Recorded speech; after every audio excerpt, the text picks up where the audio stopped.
ഇതെന്താ സംഭവം എന്നറിയാമോ? മീനൂട്ടി ഇപ്പോ എന്റെ തല കൊണ്ട് തല്ലി പൊട്ടിക്കും. അതല്ല ഇവിടെ നടക്കാൻ പോകുന്നത്. ശരിക്കുമുള്ളൊരു സംഭവം വരാൻ പോവാണ്. കാണാം. ജഡ്ജസ് റെഡിയാണോ? റെഡി. ധൈര്യം സംഭരിച്ചിരിക്കണം കേട്ടോ. ഓക്കെ, വെൽക്കം ജിതക്കുട്ടി. ആഹാ,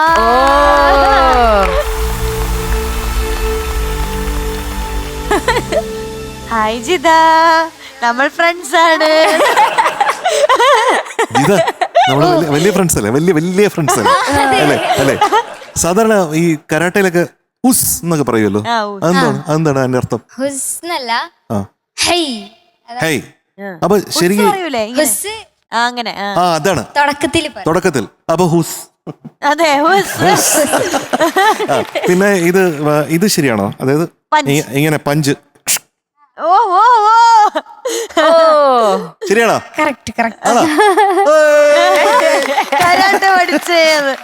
ഇപ്പൊ എന്താണ് പരിപാടികൾ? ഇപ്പം 2 ഓടുണ്ട്. അപ്പൊ അത് ഇങ്ങനെ പൊട്ടിക്കാം. അപ്പൊ ഇത് കഴിഞ്ഞിട്ടാണോ പാട്ട് പാടാൻ പോന്നെ? അതെ. ഓ, ഈ സാഹസം കഴിഞ്ഞതിന് ശേഷമാണ് പാട്ട്. ഏതാ പാട്ട് പാടണേ? പഞ്ചവർണ്ണ പൈങ്കിളിപ്പൻ. ഒരു പാവം പാട്ടും കരാട്ടയും.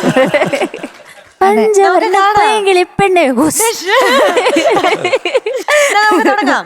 അപ്പൊ പ്രേക്ഷകരും നമ്മളെല്ലാവരും, നമ്മൾ ഓരോരുത്തരും സൂക്ഷിച്ചും കണ്ടൊക്കെ കാണുക. ആരും കൊച്ചുകുട്ടികളാരും അനുകരിക്കരുത് വീട്ടില്. ഓക്കെ, ചെയ്യാം നമുക്ക്.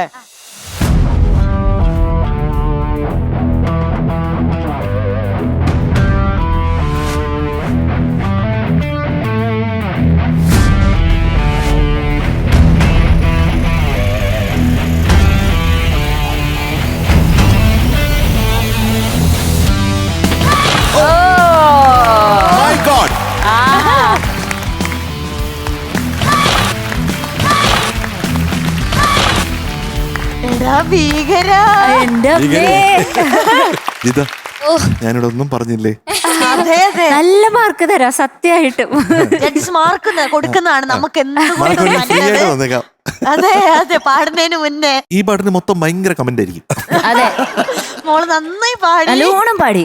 നല്ല പാട്ടായിരുന്നു. ഇതുപോലെ ആർക്കും പാടാൻ പറ്റില്ലല്ലോ. എത്ര വർഷമായി മോളെ പഠിക്കുന്നു? ഞാൻ ഇപ്പൊ സ്കൂൾ പഠിക്കുന്നത് സെന്റ് മേരീസ് ഹയർ സെക്കൻഡറി സ്കൂളാണ്, പള്ളിക്കര. പക്ഷെ ഞാൻ ഇതിനു മുമ്പ് UP പഠിച്ചിരുന്നത് ഇൻഫന്റ് ജീസസ് തൃക്കാക്കരയാണ്. അപ്പം അവിടെ സ്കൂളിൽ കരാട്ടെ ഉണ്ട്. അപ്പം അങ്ങനെ പഠിച്ചതാണ്. അതാണ് ഇപ്പം യെല്ലോ ബെൽറ്റിൽ നിൽക്കണത്. അപ്പം അത് ആ സ്കൂൾ കഴിഞ്ഞിട്ട് പിന്നെ തുടരാൻ പറ്റിയില്ല എനിക്ക്. എത്ര വർഷം പഠിച്ചു? ഞാൻ 2 വർഷം. 2 വർഷം. ജിതക്കുട്ടിയുടെ ഉമ്മ വീട്ടിൽ ഭയങ്കര പേടിച്ചാണോ ജീവിക്കുന്നത്? ഇന്നത്തെ ഞങ്ങളുടെ അവസ്ഥയാണോ എന്നും ചേച്ചിക്ക്? കൊഴപ്പില്ല, എന്നാലും കുറച്ച് സൂക്ഷിക്കണം. അപ്പൊ മകൾ വളർത്തുന്ന അമ്മയാണോ?